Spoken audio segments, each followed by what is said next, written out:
নমস্কার, কেমন আছেন সবাই? জীবনযাপনের আর নতুন একটি ব্লগে আপনাদের সবাইকে স্বাগত। বড় বড় করে আলুর টুকরো করে নিয়ে সেটা কিন্তু এখন ছাঁকা তেলে ভালো করে ভেজে নিচ্ছি।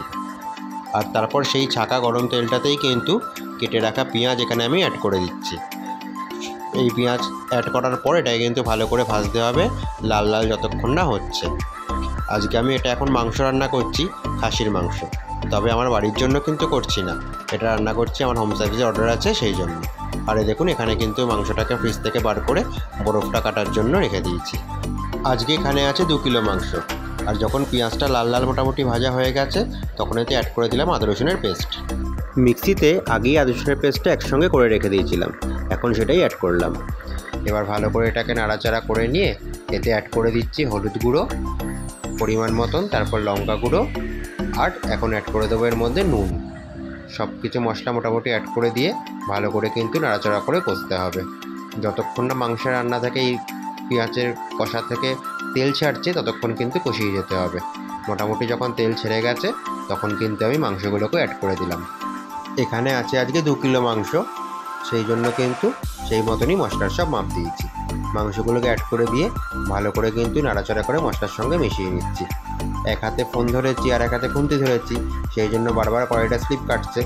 তারপরেও কিন্তু চেষ্টা করছি আপনাদের যাতে ততটা দেখাতে পারি, সেই জন্য এক হাতে ফোন ধরেই রান্না করতে।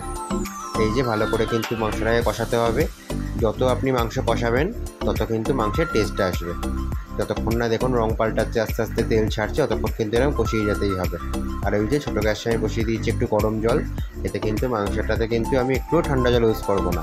যখনই জল দেবো গরম জল দিয়েই কিন্তু কষাবো।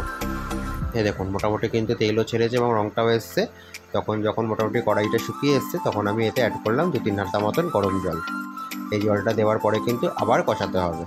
ওই যে আগেই বললাম যত কিন্তু কষাবেন তত কিন্তু মাংসের টেস্ট বাড়বে। মোটামুটি কষানোর প্রসেসটা আমার আজকে ঘন্টাখানেক কি 1 ঘন্টা 15 মিনিট মতন লেগেছে শুধু কষাতে।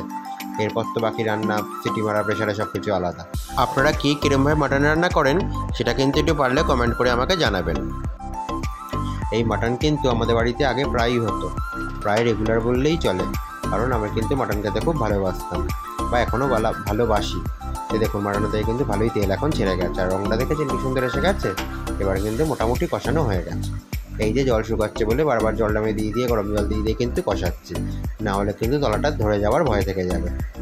যাই হোক, যেটা বলছিলাম, তো মাংস খেতে আমি খুবই ভালোবাসি, কিন্তু এখন এই শরীর খারাপ হওয়ার পর থেকে আমার একটা মাত্র শরীর খারাপ হয়েছিল, তারপর থেকে মাটন খাওয়া কিন্তু আমার একদমই বারণ। লিভারের সমস্যা, হার্টের সমস্যা, কোলেস্ট্রল হাই, এসবের জন্য কিন্তু মাটন খাওয়াটা একদম, রেডমিট খাওয়াটা একদম বারণ। আর যেটুকুও বা খেতে হবে মেটে খেতে হবে। সেই জন্য দুধের স্বাদ কি আর গোলে মেটে, সেই জন্য কিন্তু মাটন খাওয়াটা এখন আর হয় না। আর আপনার সঙ্গে কথা বলতে বলতে দেখুন কষানো কিন্তু পুরোপুরি কমপ্লিট। প্রায় 1 ঘন্টা 15 মিনিটের মাথায় আমি কিন্তু মাংসটা প্রেশারে এবার দিয়ে দিচ্ছি। মাথায় করে প্রথমে তুলে দিচ্ছি, তারপর বাকিটা কড়াই থেকে ঢেলে দেবো। আরে দেখুন সেই কড়াই থেকে যে মাংসটা ঢেলে দিয়েছি, তারপর যে কড়াই মশলাটা লেগেছিল সেই কড়াইতেই কিন্তু ভালো করে ধুয়ে গরম জল করে নিয়ে সেই জলটাও কিন্তু প্রেশারের মধ্যে দিয়ে দিলাম। ব্যাস, এবার প্রেশারটাকে বন্ধ করে মোটামুটি এবার সিটি মারতে হবে। আমার এই প্রেশার কুকারে মোটামুটি 10টা মতন সিটি লাগে। এবার আপনাদের যেরকম প্রেশার কুকার সেরকম অনুযায়ী সিটি দেবেন। আরে দেখুন এখন কিন্তু আলু ভেজা রাখাটা আছে, এটাও কিন্তু আবার খুলে আলুটা অ্যাড করে দেবো। এই দেখুন আলুটা অ্যাড করে দিয়েছি, আর খুব সুন্দর রঙটাও মাংসের এসছে, দেখে মনে হচ্ছে ভালোই মাংসটা হবে। আলুটা অ্যাড করে দেওয়ার পর কিন্তু প্রেশারের ঢাকাটা আটকে দিয়ে আবার মোটামুটি আলুটা সিদ্ধ হওয়ার জন্য 3 থেকে 4টে সিটি মেরে 10 মিনিট মতন ভাপে রেখে দেবো। দেখুন সব কিছু কমপ্লিট রান্না। এবার কিন্তু প্রেশারের ঢাকাটা খুলে দিলাম, আর দেখুন এই যে রান্নাটা হয়ে গেছে। এবার আলুগুলো তুলে নিয়ে বাকি মাংসটার মধ্যে একটু গরম মশলা অ্যাড করে দিলাম। আজকের ব্লগটা তাহলে এই অবধিই রইল। দেখা হচ্ছে খুব শীঘ্রই নতুন একটি ব্লগে।